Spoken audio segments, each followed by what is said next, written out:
धम्मलिपीचा। चैत्यभूमी धम्मलिपी वर्ग आहे, त्याच्या संचालिका स्वातीताई गायकवाड आहे आणि याचे उद्घाटक आहे आपले दी बुद्धिस्ट सोसायटी ऑफ इंडियाचे कार्याध्यक्ष भीमराव साहेब यशवंत आंबेडकर, त्यांनी हे उद्घाटन केले। तर ताई थोडंसं शुभेच्छा।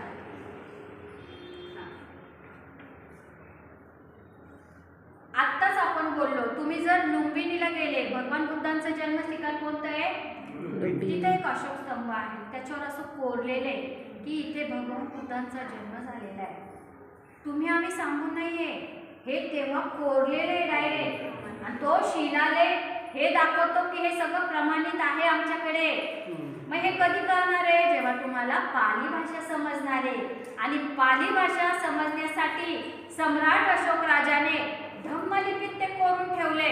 मग आपल्याला काय आलं पाहिजे? धम्मलिपी। मग धम्मलिपी किती सोपी आहे बघा बरं। याचा क्लास पण फ्री आहे, तुम्ही ॲडमिशन घेऊ शकता, मी ताईंना मेसेज देते। लवकरच चालू होणार आहे, ऑनलाईन वर्ग आहे, तुम्ही सगळ्यांनी आहेत। वयाची अट आहे काका, तुम्ही पण भाग घेऊ शकता जर तुम्हाला अ आई येते तर। बघा अ काय आहे? उलटा के दिसला, ठीक आहे। म्हणजे थोडक्यात तुम्ही बघताय 3 डॉट, पण जेव्हा हे साइन शिकतो तर तुम्हाला शिलालेख वाचता येऊ शकतात। आहे सोपं? मग कोण कोण लिपी शिकणार? सगळ्यांनी हात वर करा, सगळ्यांनी शिका। मी तर म्हणते तक्षशिलामध्ये तुम्ही सगळ्यांनी धम्मलिपी शिका, ऑनलाईन आहे।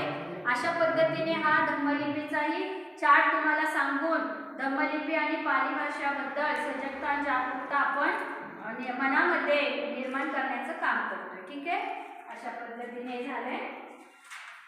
भगवान बुद्धांनी